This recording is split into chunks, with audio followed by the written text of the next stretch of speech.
الاجل یا امام زمانہ الاجل.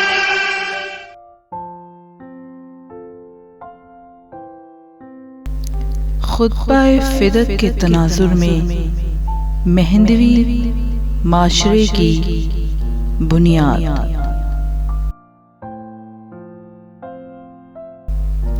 سلام نبی کی دختر پر، سلام علی کی ہمسر پر، سلام حسنین کی مادر پر، سلام مہندی کی رہبر پر.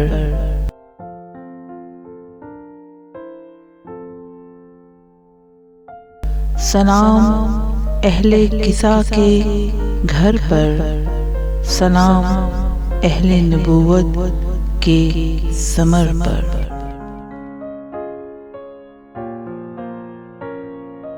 آج کے مہندوی نوجوان کے لیے جہاں امام زمان امام مہدی علیہ السلام کا انتظار کرنا باعث شرف ہے، وہیں اس مہلت انتظار کے دوران اپنی تربیت کا اہتمام کرنا بھی لازم ہے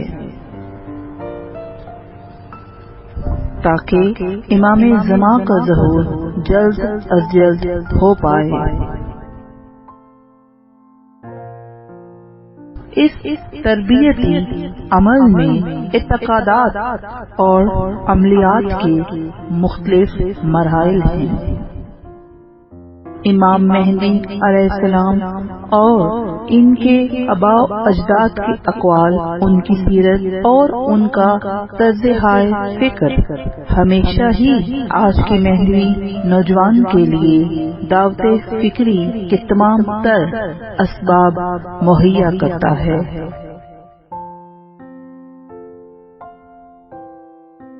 ایسی ہی ایک پرحکمت یادگار بی بی فاطمہ الزہرا سلام اللہ علیہا کا خطبہ فدق کیا ہے کہ جس کا ایک ایک لفظ آج کے مہندوی نوجوان کے لیے گراں قدر خزانے سے کم نہیں.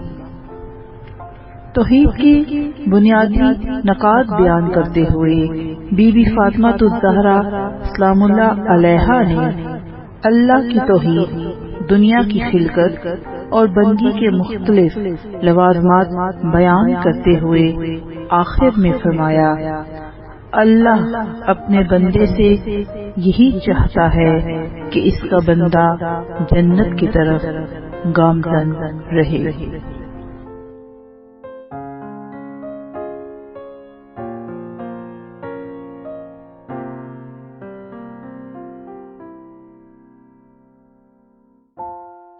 یہ نقطہ بہت دقیق ہے.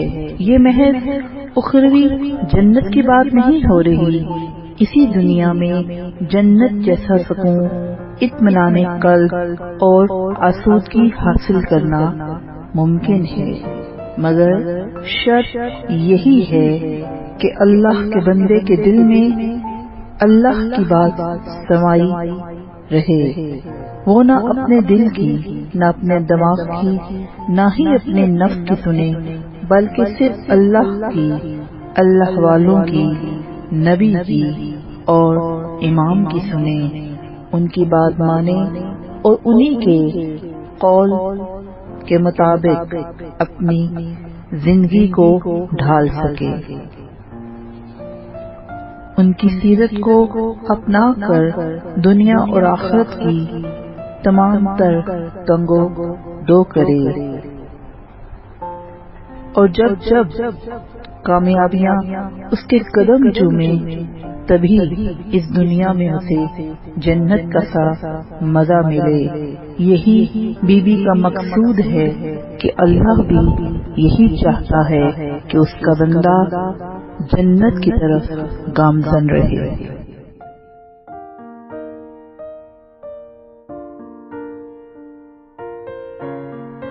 بی بی فاطمہ الزہرا سلام اللہ علیہا، آپ کا خطبہ، آپ کا پرحکمت کلام اور آج کا مہندوی نوجوان، ان تمام باتوں میں بہت گہرا ربط ہے۔ یہ ربط ایک دو سال پر نہیں، صدیوں پر محیط ہے۔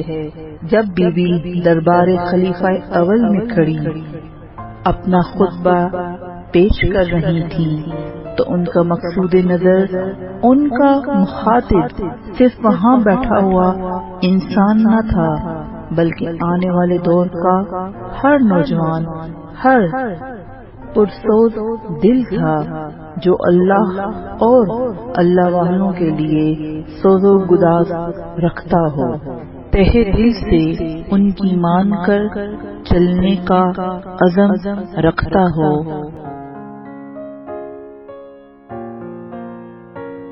یہ رشتہ تب سے لے کر اب تک وقت گزرنے کے ساتھ ساتھ مضبوط ہوتا رہا۔ اگر اقوال فاطمہ کو اسی طرح پڑھا، جانا اور سمجھا جائے کہ جیسے ان کو پڑھنے اور جاننے کا حق ہے، تو یقیناً بی بی کا مطمع نظر بہت سے دینوں کی بہت سی الجھنیں سلجھا سکتا ہے۔